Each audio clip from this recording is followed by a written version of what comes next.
eu sou a Luana Lessa e vou falar para vocês um pouquinho sobre as condições de vida e desigualdade social no Brasil, brasileiras. Bom, a gente já conhece o nosso país e sabe que tem uma desigualdade social muito grande. E isso é um dos maiores problemas, inclusive, do nosso país. E vamos entender um pouquinho como isso ocorre, Por que isso ocorreu e como isso ainda se mantém. Antes de qualquer coisa, quero mostrar para vocês o seguinte, isso aqui é um gráfico. Esse gráfico aqui, ele fala sobre o índice de Gini. O que é o índice de Gini? O índice de Gini é um índice que ele tem por finalidade descobrir se tem muita desigualdade social ou não. Como é que a gente vai descobrir essa desigualdade, Ele vai contar de 0 a 1. Então, ele vai medir de 0 a 1, sendo 0 é quando você não tem desigualdade e 1 é quando você tem o máximo de desigualdade. Então, ali, quanto mais próximo de 0, significa que mais igualdade você tem num lugar. Então, vamos lá. Índice de Gini é da renda do trabalhador domiciliar per capita, ou seja, por pessoa. Então, a gente está vendo aqui mais ou menos, olha só, é do primeiro trimestre de 2012 até, por exemplo, o primeiro trimestre de 2019. Então, vamos ver aqui como é que se comporta esse índice de Gini. Olha só, quando a gente estava aqui, estava marcando 0,608. Então, aí próximo de 0,6. Isso é que a gente está percebendo de 0,6 sendo 0 o mais próximo da igualdade. Então, você vê que o Brasil não tem igualdade social. A gente tem desigualdade social, sim.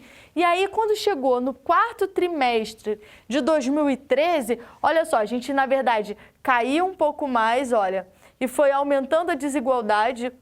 E aí, olha só, a gente foi o tempo todo. Chegamos em 2013 e caímos um pouco essa desigualdade social, chegando a 0,598. Mas aí depois tivemos os processos de quê? De crescimento. E aqui no primeiro trimestre de 2019, fechou esse gráfico com 0,627. Por mais que a gente veja que é próximo de 6, esses outros decimais mostram para a gente ali, ainda assim, maior variação em relação a essa desigualdade, tá? Então, esse aqui é para a gente ver o gráfico de desigualdade. A gente percebeu que houve um aumento ao longo do tempo. E aí, mas como é que isso se mantém, Por que isso ocorreu e como é que se mantém?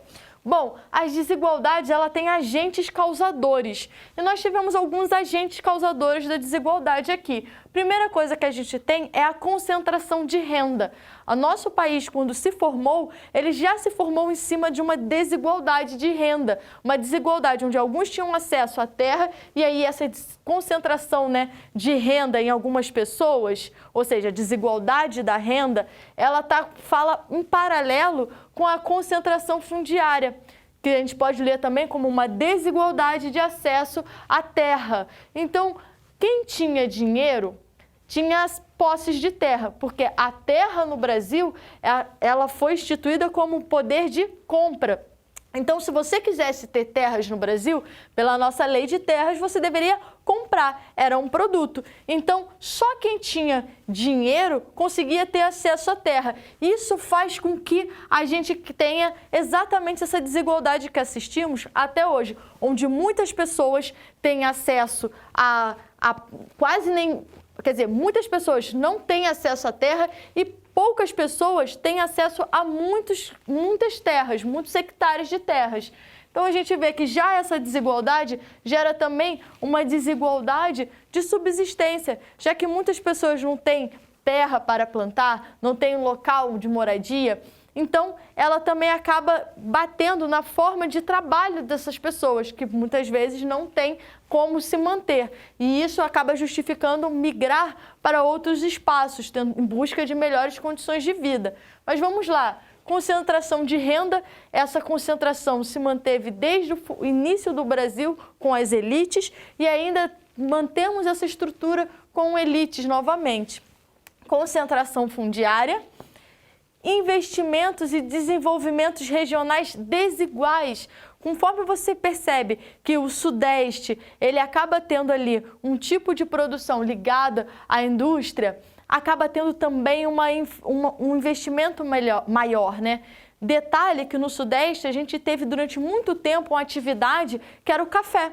O café era uma das maiores atividades econômicas brasileiras e isso fazia com que a própria Sudeste já se desenvolvesse mais. Você teria ali, por exemplo, infraestruturas como, por exemplo, a questão de ferrovias. Isso mostra que já temos uma desigualdade, já que a gente olha para as regiões a partir do que elas podem se promover economicamente. Então, regiões onde você não tem muito interesse de promoção econômica ou talvez regiões onde o tipo de atividade econômica não seja tão lucrativo, acaba recebendo menor investimento do Estado. E isso é algo que se deve cobrar sim do Estado para que possa desenvolver essas áreas, gerando emprego e gerando qualidade de vida para as pessoas que moram nessas regiões. Então está aqui o desenvolvimento regional desigual voltado para o capital, para o desenvolvimento do capital e para aqueles espaços que para o Estado é mais atrativo do âmbito capitalista, né, do capital. Isso gera para a gente, sim, bate direto nas condições de vida das pessoas que moram em espaços que não têm desenvolvimentos mais ativos do Estado. Gestão e investimento precário em educação e saúde. Novamente, estamos falando de como o Estado vai gerir esses direitos da população, que é educação e saúde. Educação e saúde são direitos, então a gente deve sim cobrar. E se você tem espaços onde muitas pessoas não têm acesso a uma escola, é a realidade brasileira. Muitas regiões do Brasil, às vezes, tem uma escola daqui a quilômetros de distância e essas escolas muitas vezes são precárias. Você às vezes não tem funcionários como professores ou porteiros, ou então você não tem às vezes a merenda escolar. Os hospitais muitas vezes estão precários, faltando medicamentos, faltando médicos, faltando utensílios como ferramentas que são utilizadas em hospitais. Então a gente percebe que isso gera cada vez mais o quê? Um empobrecimento das condições de vida dessas pessoas, que vai gerar cada vez mais desigualdade. Se as pessoas não têm acesso à educação, como é que elas vão conseguir qualificar a sua mão de obra? Como é que elas vão conseguir ter mais perspectivas de futuro? E, inclusive, esses desenvolvimentos desiguais fazem com que as próprias regiões não tenham, por exemplo, oportunidades de empregos melhores. E aí a gente está falando, por exemplo, de escassez de oportunidades de trabalho. Está relacionado bastante com a questão da educação e com a questão do desenvolvimento regional. Mas temos outro fator também muito forte no nosso país, que é a desigualdade racial. Quando eu falo de desigualdade racial e da condição do negro no Brasil, a gente está falando de uma condição que vem desde o período de escravidão, onde eles foram escravizados e quando foram libertos, né, através de muita luta, isso não veio de graça, eles não tiveram os mesmos acessos e isso não foi garantido a eles. Então você percebe que eles saem desse período bastante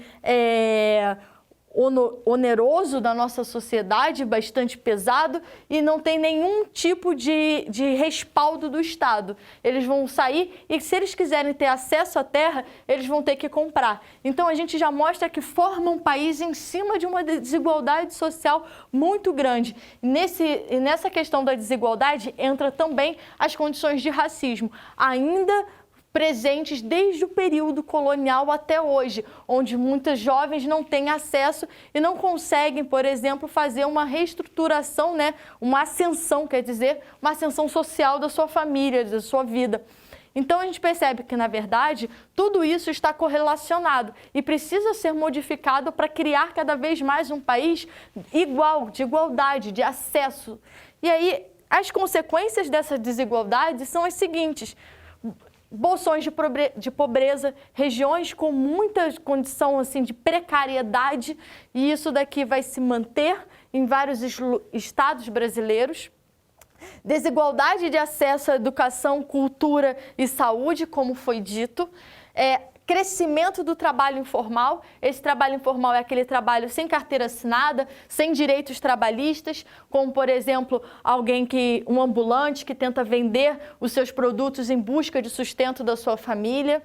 Temos também a manutenção da desigualdade. Isso tudo está muito correlacionado e faz com que o nosso índice de Gini continue crescendo. Se eu melhorar essas funções causadoras, melhorar o acesso à terra, melhorar as condições de igualdade em questão de educação, saúde, diminuir o racismo, né? Quer dizer, a gente tem que erradicar o racismo da nossa sociedade.